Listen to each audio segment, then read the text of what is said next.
They said it was about convenience, faster boarding, safer banking, fewer passwords to remember. You smiled at the airport camera, scanned your face for account access, pressed your thumb to authorize payments. You didn't question it. Digital identity became a background feature, just part of life. A set of permissions, codes, verifications. Every app you downloaded, every form you filled out, every biometric scan you allowed, you were training the system. But here's what they didn't say. There is no unified digital ID platform, at least not one you've been shown.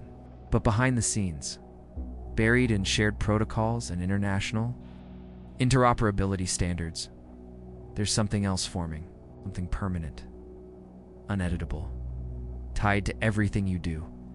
And if you think it's just about proving who you are, you haven't been paying attention. It started with a failed login. I was trying to access a government website, taxes maybe. The page wouldn't load, then it redirected. A new design, new terms, identity verification required. It asked for biometric data, not just a selfie, but a live scan, voice prompt, motion capture. All in one. The weird part, I hadn't opted into anything. I never created an account on this new system, and yet it had my information. Name, date of birth, even employment history, all pre-filled. I dug deeper. It turns out there isn't one central digital ID. There are hundreds of separate ID systems. Financial KYC, medical portals, workplace access, visa databases, each with its own protocol. But quietly, they've all begun to interoperate, cross-signing, federated access, shared identity tokens. And there's a backbone linking them. An unnamed architecture, referenced only in developer documentation as Tier 0 trust layer. You're never shown this layer. You never log into it, but it logs into you. Every time you authenticate, somewhere, something updates. Not just your identity, your pattern. Contact of mine, a freelance sysadmin, once intercepted a failed API call during routine diagnostics. The error subject token expired. The source domain was unfamiliar, something like corelink, tier0.infra. The payload contained a unique identifier and a hash that matched his own national ID. He'd never signed up. He wasn't supposed to be in that system. But there he was, an active subject, tokenized, time-stamped, and quietly relinked to financial records from 2 different platforms. When he tried to replicate the error, the domain was gone. No DNS, no cache, just disappeared. Since then, he says his devices behave strangely. His phone sometimes asks for re-verification, on apps he hasn't used. His browser redirects, not in big ways, just subtle nudges. And once his bank rejected a transaction because his identity confidence score had dropped, he doesn't know what that means. No one does. But the system does. At first, these systems were reactive. You showed your face. It matched. You typed a code. It verified. But lately, they've become anticipatory. If you've ever been pre-approved for something you never applied for or logged in without knowing how, you've met the new layer. It doesn't ask who you are, it decides. And if the score is high enough, you're in. What score? They don't say. But buried in technical papers and procurement documents is something called dynamic confidence identity. A scoring model based on behavior, location, cross-device consistency, even tone of voice during live prompts. You're not logging in anymore. You're being measured. And this goes deeper. There are reports of people denied access to services they used for years without explanation. One journalist lost access to their cloud backup. When they asked for help, the system said their identity state had shifted, not stolen, not compromised. Shifted. It's not about who you are on paper. It's about who the system thinks you are. In real time, and once that belief is locked in, it becomes your reality. Another user, a consultant working across multiple countries, described something more disturbing. After a cross-border flight, he tried to access his encrypted notes. Access denied. Then his smart home system locked him out. His ID still worked at customs, but several services began treating him like a new user, offering onboarding steps, wiping preferences, requesting full reauthentication. When he contacted support, they confirmed the account was his, but added a line he couldn't ignore. Your behavioral footprint no longer aligns with the trusted template. He wasn't hacked, he wasn't flagged, he was reclassified. No email, no appeal. The system had decided he was no longer who he used to be. And when your identity is digital, what the system believes is all that matters. If identity is now behavior, then behavior becomes your passport. And like any passport, it can be revoked. One early signal came from a European transit system. Commuters using face-scanning kiosks began to experience delays. Some were stopped. It's not flagged, just paused. The system asked them to wait for secondary verification. No one explained why. Internal documents revealed a pilot program, testing identity fluctuation tolerance thresholds. In plain terms, how much deviation from your normal self it takes before the system stops trusting you.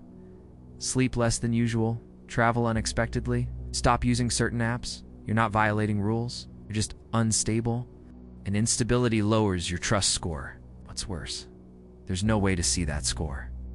It's not shown, not listed, not appealable, but it affects everything. A lower trust score can silently trigger secondary checks, disable features, lock payments, or make you invisible to support. People began to notice patterns. They were being shadow throttled, not banned, not warned, just slowed down, muted, faded. And when they reached out for answers, they were told their credentials were valid, which is technically true. But in this system, valid no longer means trusted. One woman posted anonymously about being unable to buy a train ticket online. Same card, same app, same phone.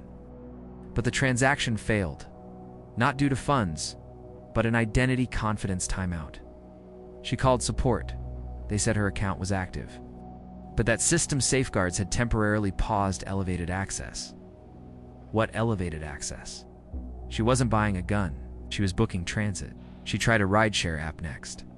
The driver never arrived, the app said. Request received. No response from verified pool.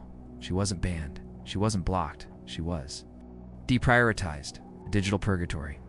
Still in the system? Still valid. But no longer trusted enough to move. And the terrifying part?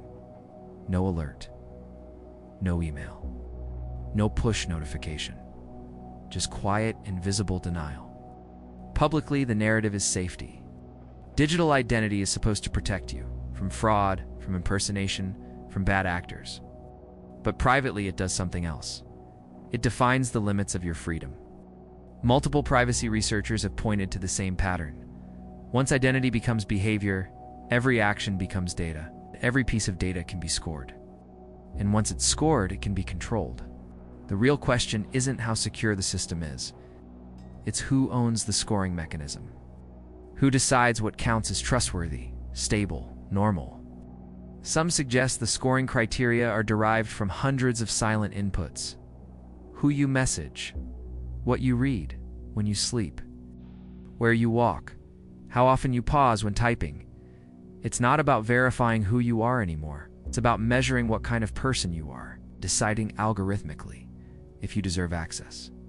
This doesn't require a conspiracy, just a quiet shift in priorities from permission to prediction, from identity to compliance. And once it's embedded deep enough, you won't even notice when it changes you.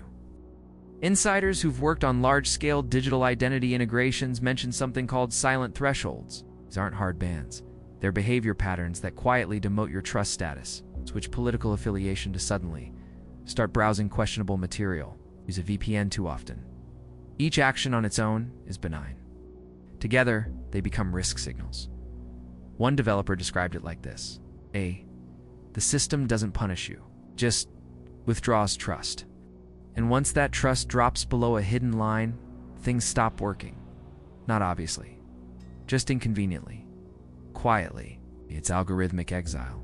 You're still online, still verified, still visible, but everything takes longer.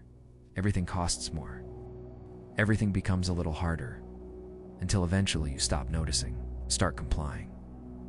You were never forced to join. There was no ultimatum, no knock on your door, just convenience.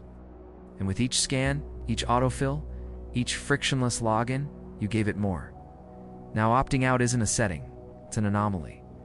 Choosing privacy makes you suspicious. Avoiding verification makes you untrustworthy. Wanting to be forgotten makes you flagged. Because in this new system, trust isn't earned, it's streamed. Real-time, contextual, conditional, and the stream never stops. Even when you sleep, it's learning you. Even when you think you're offline, the pattern updates. Somewhere you already have a score, a profile, map. Not just of who you are, but who you're becoming. And that map decides your future access, your permissions, your limits. So next time you're prompted to verify your identity, remember, you're not verifying it for yourself. You're proving to the system that you still deserve to exist inside it. And the scariest part? You can't see the rules. You can't audit the system. You don't know which behavior triggered a flag or when. All you know is that something changed. And now things feel tighter. Some people notice it as a delay, pages taking longer to load, verifications requiring extra steps, a growing sense of digital resistance. Others never notice at all, because the system doesn't need to punish everyone. It's just a few to keep the rest aligned. So while you swipe, scroll, smile for the camera, the machine is writing a story about you. It's not malicious, it's just precise, cold, relentless, and it doesn't need your consent. It already has your compliance.